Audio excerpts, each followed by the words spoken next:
Hi, ശരത്താണ്. ഈ വീഡിയോയിൽ നമ്മൾ സംസാരിക്കുന്നത് സ്റ്റോക്കിനെ കുറിച്ചിട്ടൊന്നുമല്ല സംസാരിക്കുന്നത്. എൻ്റെ പോർട്ട്ഫോളിയോയിൽ ഞാൻ എത്ര സ്റ്റോക്കുകൾ ഹോൾഡ് ചെയ്യുന്നുണ്ട്, അല്ലെങ്കിൽ എത്ര നമ്പറാണ് കൃത്യമായിട്ട് ഒരു പോർട്ട്ഫോളിയോയ്ക്ക് വേണ്ടതെന്നൊക്കെ പറഞ്ഞ് പലപ്പോഴും കമന്റ് കാര്യങ്ങളൊക്കെ വരാറുണ്ട്. ആൾക്കാർ ചോദിക്കാറുണ്ട് എത്ര പോർട്ട്ഫോളിയോയിൽ എത്ര സ്റ്റോക്കുകൾ വേണമെന്നുള്ള കാര്യങ്ങളൊക്കെ.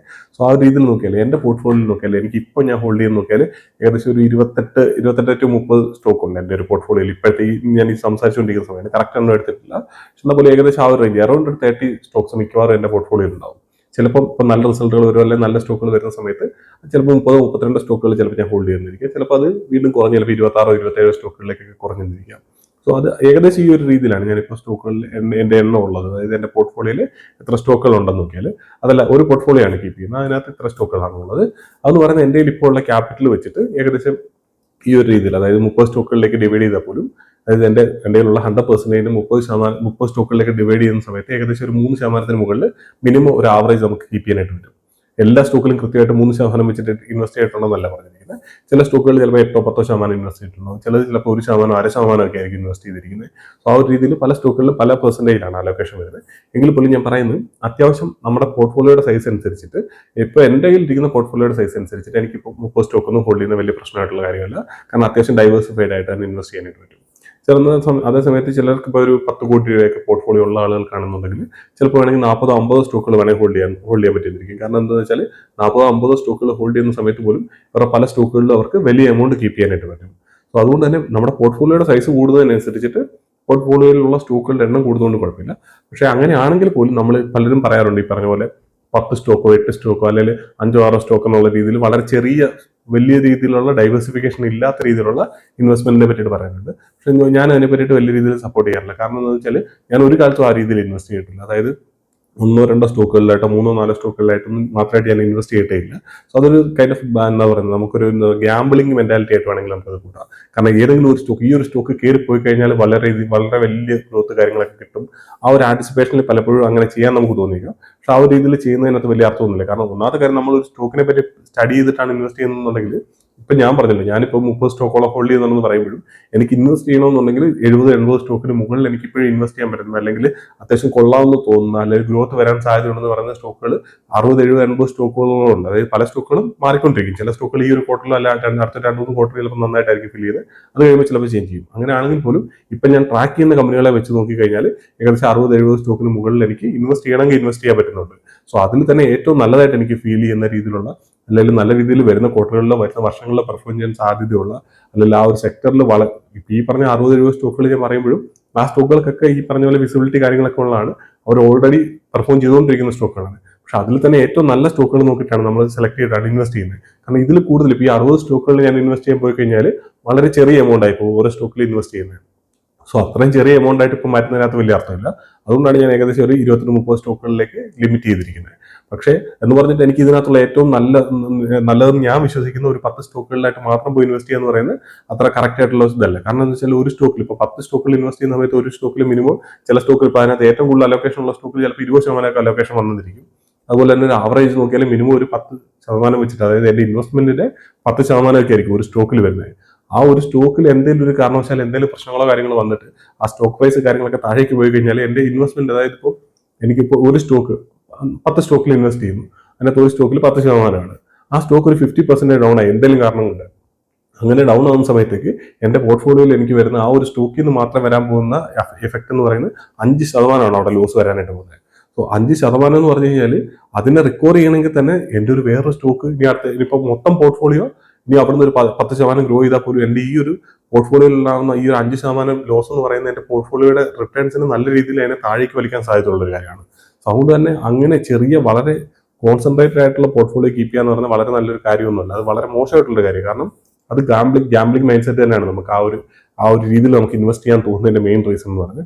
അപ്പൊ അത് നോക്കിയാൽ ഇപ്പം ഞാൻ കഴിഞ്ഞ ഒരു രണ്ട് ക്വാർട്ടർ മുമ്പ് ഇൻവെസ്റ്റ് ചെയ്യണമെന്ന് വിചാരിച്ച ഒരു സ്റ്റോക്കാണ് GSM ഫോയിൽ എന്ന് പറയുന്ന സ്റ്റോക്ക്. 2-3 ക്വാർട്ടർ മുമ്പാണ്. ആ ഒരു സമയത്ത് എൻ്റെ ക്യാപിറ്റൽ ഇല്ലാത്തതുകൊണ്ട് ഞാൻ അതിനകത്ത് ഇൻവെസ്റ്റ് ചെയ്തിട്ടില്ല. കാരണം എൻ്റെ ഓൾറെഡി എൻ്റെ ഉണ്ടായിരുന്ന ഫണ്ടെല്ലാം ഇൻവെസ്റ്റർ ആയിട്ട് കിടക്കുവാണ്.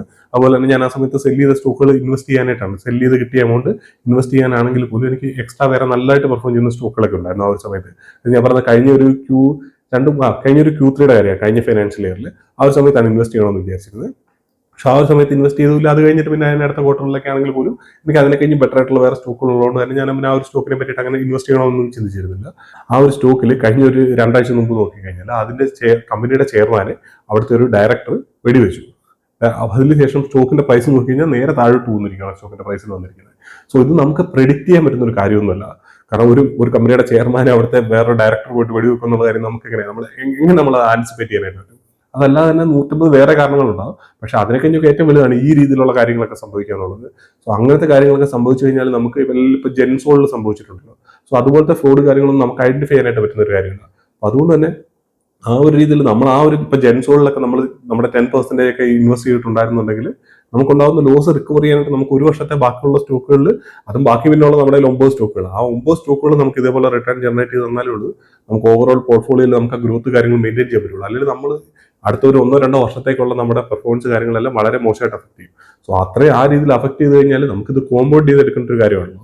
അതുകൊണ്ട് തന്നെ ആ ഒരു രീതിയിൽ വളരെ കോൺസെൻട്രേറ്റഡ് ആയിട്ട് സ്റ്റോക്കുകളിൽ ഇൻവെസ്റ്റ് ചെയ്യുക എന്ന് പറയുന്നത് ഒരു നല്ലൊരു ഡിസിഷൻ ആയിട്ട് എനിക്ക് തോന്നുന്നില്ല. അത് പക്ഷെ നമുക്ക് തോന്നുന്നത് എപ്പോഴാന്ന് വെച്ചാൽ നമ്മൾ എന്തോ കുറെ നറേറ്റീവിന്റെ പുറകിൽ പോയിട്ട് എന്തോ വലിയ രീതിയിലുള്ള ഗ്രോത്ത് തരും, 10 ഇരട്ടി ഇത് ഇപ്പൊ തരാൻ പോവാണെന്നുള്ള രീതിയിലൊക്കെ നമ്മൾ ഇൻവെസ്റ്റ് ചെയ്യുന്നതുകൊണ്ടാണ് നമുക്ക് ആ ഒരു മൈൻഡ് സെറ്റ് നമുക്ക് വരുന്നത് അങ്ങനത്തെ സ്റ്റോക്കുകളിൽ ഇൻവെസ്റ്റ് ചെയ്യാൻ തോന്നുന്നത്. എന്നെ സംബന്ധിച്ചിടത്തോളം ഞാൻ പല സ്റ്റോക്കുകളിൽ ഇൻവെസ്റ്റ് ചെയ്യുന്നത് ഇതിൽ 10 ഇരട്ടിയോ 100 ഇരട്ടിയോ റിട്ടേൺ തന്നാൽ അത് എടുക്കാൻ വേണ്ടി തന്നെയാണ് ഞാൻ ആ സ്റ്റോക്കുകളിൽ ഇൻവെസ്റ്റ് ചെയ്യുന്നത്. പക്ഷേ അത് ഇൻവെസ്റ്റ് ചെയ്യുന്ന സമയത്തേക്ക് ഞാൻ ഇതിനകത്ത് ഇൻവെസ്റ്റ് ചെയ്യാനായിട്ട് ഞാൻ ഇത്രയും മെനക്കെട്ടു, ഇത്രയും പഠിച്ചു, ഇത്ര സ്റ്റോക്കുകൾ ഇതിനെ പറ്റിയിട്ട് ഡീറ്റെയിൽ ആയിട്ട് കാര്യങ്ങളൊക്കെ നോക്കി, ഇതിനെ ട്രാക്ക് ചെയ്യുന്നുണ്ട്, മാനേജ്മെന്റ് കമ്മിറ്റി കാര്യങ്ങളെല്ലാം കേൾക്കുന്നുണ്ട്, ഞാൻ അത്ര എഫേർട്ട് ഇട്ടാണ്. അതുകൊണ്ട് ഈ സ്റ്റോക്കിൽ ഞാൻ 10 ഇരട്ടി റിട്ടേൺ കിട്ടിയാലും അല്ലെങ്കിൽ 100 ഇരട്ടി റിട്ടേൺ കിട്ടിയിട്ട് ഞാൻ ഇറങ്ങുള്ളൂ എന്നുള്ളൊരു അങ്ങനത്തെ ഒരു വാശി പിടിച്ചിട്ട് ഞാൻ ഇരിക്കാറില്ല. പക്ഷെ ഞാൻ വെയിറ്റ് ചെയ്യുന്നത് എന്തിനാണെന്ന് വെച്ചാൽ ഈ സ്റ്റോക്കിന്റെ പെർഫോമൻസിൽ എന്തെങ്കിലും പ്രശ്നം വരുന്നുണ്ടെന്നുള്ള കാര്യമാണ് ഞാൻ നോക്കുന്നത്. അതല്ലാതെ മറ്റേ രീതിയിലുള്ള ഈഗോ നമ്മൾ പിടിച്ചുകൊണ്ടിരുന്നിട്ട് കാര്യമില്ല. അല്ലെങ്കിൽ നമ്മൾ എന്തെങ്കിലും 10 ഇരട്ടി വേണം, അല്ലെങ്കിൽ നമ്മൾ ഈ സ്റ്റോക്ക് 10 സ്റ്റോക്കിൽ ഇൻവെസ്റ്റ് ചെയ്യുള്ളൂ, സോ അതിലെനിക്ക് റിട്ടേൺ കിട്ടണം, ഇതാണ് ഞാൻ എക്സ്പെക്ട് ചെയ്യുന്നത് പറഞ്ഞിട്ട് നമുക്ക് പിടിച്ചുകൊണ്ടിരിക്കുക എന്ന് പറയുന്നത് ശരിയായ കാര്യമല്ല. അതുകൊണ്ട് തന്നെ നമ്മൾ 10 സ്റ്റോക്ക് 15 സ്റ്റോക്ക് ഒന്നും കീപ്പ് ചെയ്യാതെ, 15 സ്റ്റോക്കൊന്നും പിന്നെ കുഴപ്പമില്ല, 15-20 സ്റ്റോക്ക് നമ്മുടെ പോർട്ട്ഫോളിയോ വളരെ ചെറുതാണെന്നുണ്ടെങ്കിൽ ഒരുപക്ഷെ 15-20 സ്റ്റോക്ക് ഒക്കെ ആയിരിക്കും ചിലപ്പോൾ നമുക്ക് വളരെ ചെറിയ പോർട്ട്ഫോളിയോ ആണെങ്കിൽ, സൈസ് ചെറുതാണെങ്കിൽ അത്ര, അല്ലെങ്കിൽ നമുക്ക് വളരെ ചെറിയ എമൗണ്ട് ആയി പോയിരിക്കും. ഇപ്പോൾ 1 ലക്ഷം രൂപയ്ക്കാണ് ഒരാളെ ഇൻവെസ്റ്റ് ചെയ്യാനുണ്ടെന്നുണ്ടെങ്കിൽ, അതിലാണ് സ്റ്റാർട്ട് ചെയ്യാൻ തുടങ്ങുന്നതെന്നുണ്ടെങ്കിൽ ആ 1 ലക്ഷം രൂപ നമ്മൾ ഈ പറയുന്ന പോലത്തെ ഒരു 20 സ്റ്റോക്കിൽ ഇൻവെസ്റ്റ് ചെയ്യാന്ന് വെച്ചാൽ ഒരു സ്റ്റോക്കിൽ 5000 രൂപ വെച്ചിട്ട് ഇൻവെസ്റ്റ് ചെയ്യാനായിട്ട് പറ്റുള്ളൂ. സോ ചില സ്റ്റോക്കുകളിലൊക്കെ പ്രൈസ് തന്നെ ഇപ്പോൾ നമ്മൾ പോളിക്യാബിന്റെ ഒക്കെ പ്രൈസ് നോക്കിയാൽ 7000, 8000, 9000 രൂപയ്ക്കാണ് ഒരു സ്റ്റോക്കിന്റെ പ്രൈസ്. സോ അതുകൊണ്ട് തന്നെ 1 ലക്ഷം രൂപ ക്യാപിറ്റലായിട്ടിരിക്കുന്ന ഒരാളെ സംബന്ധിച്ചിടത്തോളം ചിലപ്പോൾ 30 സ്റ്റോക്കുകളിൽ ഇൻവെസ്റ്റ് ചെയ്യാൻ പറ്റുന്ന വരില്ല. പക്ഷെ അയാൾക്ക് ഡയറക്റ്റ് കൊണ്ട് 5 സ്റ്റോക്കിൽ മാത്രം ഇൻവെസ്റ്റ് ചെയ്തിട്ട് അത്ര റിസ്ക് എടുക്കുന്നതിനെ കഴിഞ്ഞും ഒരുപാട് ബെറ്റർ ആണ് അതിനെ കുറച്ചും കൂടെ ഡൈവേഴ്സിഫൈ ചെയ്തിട്ട് അത്യാവശ്യം കുഴപ്പമില്ലാത്ത രീതിയിൽ സ്റ്റോക്കിന്റെ എണ്ണം കൂട്ടുക എന്നുള്ള കാര്യം. അതുപോലെ തന്നെ പോർട്ട്ഫോളിയോയുടെ സൈസ് കൂടുന്നതിനനുസരിച്ചിട്ട് നമ്മൾ കൂടുതൽ സ്റ്റോക്കുകൾ നമ്മുടെ പോർട്ട്ഫോളിയോയിലേക്ക് ആഡ് ചെയ്യുന്നത് തന്നെ എപ്പോഴും നല്ല കാര്യമാണ്. പക്ഷേ കൂടുതൽ സ്റ്റോക്കുകൾ ആഡ് ചെയ്യുമ്പോഴും അവിടെ നമ്മൾ നമ്മുടെ പോർട്ട്ഫോളിയോയുടെ ഗ്രോത്തിനെ കോംപ്രമൈസ് ചെയ്യാൻ പാടില്ല. അല്ലെങ്കിൽ ഗ്രോത്ത് എന്ന് പറയുമ്പോൾ നമ്മുടെ റവന്യൂ ഗ്രോത്ത് മാത്രമല്ല, മൊത്തം സ്റ്റോക്കിന്റെ അല്ലെങ്കിൽ നമ്മുടെ പോർട്ട്ഫോളിയോയുടെ ക്വാളിറ്റി, അതായത് റവന്യൂ ഗ്രോത്ത് ആണെങ്കിലും ഈ പറഞ്ഞ മാർജിൻസ് ആണെന്നുണ്ടെങ്കിലും കമ്പനിയുടെ ഫ്യൂച്ചർ പൊട്ടൻഷ്യൽ ആണെന്നുണ്ടെങ്കിലും ആ ഒരു സെക്ടോറിയൽ ഗ്രോത്ത് ആണെന്നുണ്ടെങ്കിലും അതിനെ ഈ കമ്പനി എങ്ങനെ അതിനെ ക്യാപ്ചർ ചെയ്യുന്നുണ്ടെന്നുള്ള കാര്യമാണെന്നുണ്ടെങ്കിലും ഫ്യൂച്ചറിലേക്കുള്ള വിസിബിലിറ്റി കാര്യങ്ങളൊക്കെ എങ്ങനെയാണെന്നൊക്കെ, എങ്ങനെ എല്ലാ കാര്യങ്ങളും നമ്മൾ എന്തൊക്കെ കാര്യങ്ങൾ വെച്ചിട്ടാണോ സ്റ്റോക്കിനെ അനലൈസ് ചെയ്യുന്നത് ആ കാര്യങ്ങളിലൊന്നും നമ്മൾ ആ ഒരു ക്വാളിറ്റി, ആ സ്റ്റോക്കുകളുടെ ക്വാളിറ്റിയിൽ നമ്മൾ കോംപ്രമൈസ് ചെയ്യാൻ പാടില്ല. അല്ലാതെ വെറുതെ നമ്പർ ഓഫ് സ്റ്റോക്കിന്റെ എണ്ണം കൂടണമല്ലോ എന്ന് പറഞ്ഞിട്ട് വെറുതെ സ്റ്റോക്കുകൾ ആഡ് ചെയ്യുന്നതിനെ പറ്റിയിട്ടല്ല സംസാരിക്കുന്നത്. നമ്മൾ നല്ല രീതിയിൽ കൂടുതൽ സ്റ്റോക്കുകൾ നമ്മൾ അതിനുവേണ്ടി ട്രാക്ക് ചെയ്യേണ്ടതായിട്ട് വരും. അങ്ങനെ കൂടുതൽ സ്റ്റോക്കുകൾ ട്രാക്ക് ചെയ്യുമ്പോഴത്തേന് കാരണം ഞാൻ ഒരു 3-4 വർഷം മുമ്പ് നോക്കി കഴിഞ്ഞാൽ ഇത്ര സ്റ്റോക്കുകളൊന്നും ട്രാക്ക് ചെയ്യുക അല്ലെങ്കിൽ ഇത്ര സ്റ്റോക്കുകളെ പറ്റിയിട്ട് സ്റ്റഡി ചെയ്യുകയോ കാര്യങ്ങളൊന്നും ചെയ്തിരുന്നില്ല. പക്ഷെ ആ ഒരു സമയത്ത് നമ്മൾ ഈ ഒരു രീതിയിലേക്ക് വരുന്ന സമയത്ത് നമുക്ക് തോന്നും നമ്മൾ എങ്ങനെ ഇത്ര സ്റ്റോക്കുകൾ ഐഡന്റിഫൈ ചെയ്യുന്ന കാര്യം. ഇപ്പൊ ഞാൻ പറഞ്ഞില്ലേ, ഞാനിപ്പോൾ ട്രാക്ക് ചെയ്യുന്ന ഒരു സിറ്റുവേഷനിൽ എനിക്ക് എന്നെ സംബന്ധിച്ചിടത്തോളം 60-70 സ്റ്റോക്കുകളിൽ വേണമെങ്കിൽ ഇൻവെസ്റ്റ് ചെയ്യാനുള്ളത്, അതായത് എന്റെ പോർട്ട്ഫോളിയോയുടെ ഈ പറഞ്ഞ ക്വാളിറ്റി ചെറിയ രീതിയിൽ കോംപ്രമൈസ് ആവും. കാരണം എന്താണെന്ന് വെച്ചാൽ ഞാൻ അതിനകത്ത് ഏറ്റവും ബെസ്റ്റ് ആയിട്ടുള്ള 30 സ്റ്റോക്കുകൾ 32 സ്റ്റോക്കുകൾ ആണ് ഞാൻ ഹോൾഡ് ചെയ്തുകൊണ്ടിരിക്കുന്നത്. സോ ആ ഒരു രീതിയിൽ നോക്കുമ്പോഴത്തേന് ഈ ഒരു സ്റ്റോക്കുകളെ കഴിഞ്ഞിട്ടും ചിലപ്പോൾ ഇതിനെ കഴിഞ്ഞും കുറച്ചും കൂടെ മോശമായിട്ടുള്ള സ്റ്റോക്കുകളായിരിക്കും. പക്ഷേ മൊത്തത്തിൽ നമ്മൾ നോക്കുന്ന സമയത്തേക്ക് നമ്മുടെ ബാക്കിയുള്ള ആളുകൾ ഇൻവെസ്റ്റ് ചെയ്യുന്നു അല്ലെങ്കിൽ ആളുകൾ സെലക്ട് ചെയ്യുന്ന സ്റ്റോക്കുകൾ വെച്ച് നോക്കുമ്പോഴത്തേക്ക് എന്റെ പോർട്ട്ഫോളിയോയിൽ വലിയ രീതിയിലുള്ള കോംപ്രമൈസ് കാര്യങ്ങളൊന്നും വരില്ല ഈ പറഞ്ഞ 60 സ്റ്റോക്കുകൾ ഇൻവെസ്റ്റ് ചെയ്താലും. പക്ഷേ 60 സ്റ്റോക്കുകൾ ഇൻവെസ്റ്റ് ചെയ്യുന്ന സമയത്തേക്ക് എന്റെ ഇൻവെസ്റ്റ്മെന്റ് എമൗണ്ട് വളരെ കുറഞ്ഞു പോയി ഒരു സ്റ്റോക്കിലേക്കുള്ള. ഈ സെയിം ടൈമിൽ എന്റെ കയ്യിൽ ഉണ്ടാകുന്ന ക്യാപിറ്റൽ അതുപോലെ കൂടുതലാണെന്നുണ്ടെങ്കിൽ ഞാൻ ഒരു പക്ഷേ ചിലപ്പോൾ 60 സ്റ്റോക്കുകളിൽ ഇൻവെസ്റ്റ് ചെയ്യുന്നിരിക്കാം ഫ്യൂച്ചറിൽ. ഞാൻ വരുന്ന ഒരു 5-6 വർഷം കഴിയുമ്പോൾ ചിലപ്പോൾ എന്റെ പോർട്ട്ഫോളിയോ നോക്കുമ്പോൾ 60-70 സ്റ്റോക്കുകൾ ഉണ്ടായിരിക്കാം. അത് അത്രയും വലിയ പോർട്ട്ഫോളിയോ ആകുന്ന സമയത്തേക്ക് സ്വാഭാവികമായിട്ട് നമുക്ക് ഇൻവെസ്റ്റ് ചെയ്യാൻ ക്യാപിറ്റൽ ഉണ്ടാകും. അതുകൊണ്ട് തന്നെ നമ്മൾ കൂടുതലായിട്ട് ബിസിനസ്സുകളെ ട്രാക്ക് ചെയ്യാൻ തുടങ്ങി കഴിഞ്ഞാൽ, കമ്പനികളെ സ്റ്റഡി ചെയ്യാൻ തുടങ്ങി കഴിഞ്ഞാൽ ഇഷ്ടം പോലെ ഓപ്പർച്യൂണിറ്റീസ് നമുക്ക് മാർക്കറ്റിലുണ്ട്. അതിന് വേണ്ടിയിട്ട് നിങ്ങൾ ആരും പോയിട്ട് നമ്മളാരും കേട്ടിട്ടില്ലാത്ത സെക്ടറുകൾ കണ്ടുപിടിക്കാൻ പോവുക, ആരും കണ്ടിട്ടില്ലാത്ത സ്റ്റോക്കുകൾ കണ്ടുപിടിക്കാൻ പോവുക, അല്ലെങ്കിൽ ഹിഡൻ ജെംസ് എന്നൊക്കെ പറഞ്ഞിട്ട് നമ്മൾ എവിടെയോ ആരും കേൾക്കാത്ത ആരും കാണാത്ത ബിസിനസ്സുകളൊന്നും തപ്പിപ്പോണ്ട കാര്യമില്ല.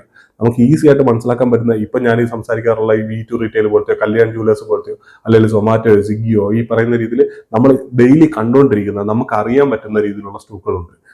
നമ്മൾ ഡെയിലി നമ്മൾ കാണുന്ന ബിസിനസ്സുകൾ നമുക്ക് കണ്ടാൽ മനസ്സിലാവുന്ന, കേട്ടാൽ മനസ്സിലാവുന്നതായിരിക്കും. അങ്ങനത്തെ ബിസിനസ്സുകളിലും നല്ല രീതിയിലുള്ള ഗ്രോത്ത് കാര്യങ്ങളൊക്കെ നമ്മുടെ മാർക്കറ്റിൽ നടക്കുന്നുണ്ട്.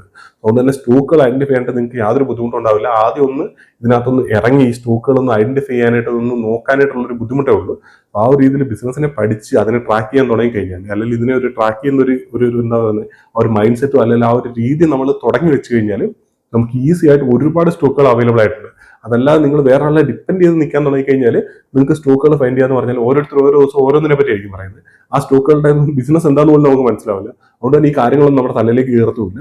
പക്ഷെ നിങ്ങൾ കൃത്യമായിട്ട് ട്രാക്ക് ചെയ്യാൻ തുടങ്ങി കഴിഞ്ഞാൽ നിങ്ങൾക്ക് 100 സ്റ്റോക്കിനൊക്കെ മുകളിൽ നിങ്ങൾക്ക് ഫൈൻഡ് ചെയ്യാൻ പറ്റും, ഇൻവെസ്റ്റ് ചെയ്യാൻ പറ്റുന്നത് നിങ്ങൾക്ക് ആ രീതിയിൽ മനസ്സിലാക്കാൻ പറ്റും. നിങ്ങളുടെ 1000 സ്റ്റോക്കുകളെങ്കിലും ട്രാക്ക് ചെയ്യണമെന്നുണ്ടെങ്കിൽ 100 അല്ലാതെ കൂടുതൽ സ്റ്റോക്കുകൾ ചിലപ്പോൾ നിങ്ങൾക്ക് ഫൈൻഡ് ചെയ്യാൻ പറ്റിയെന്നിരിക്കും, നല്ല രീതിയിൽ ഇൻവെസ്റ്റ് ചെയ്യാൻ പറ്റുന്നത്.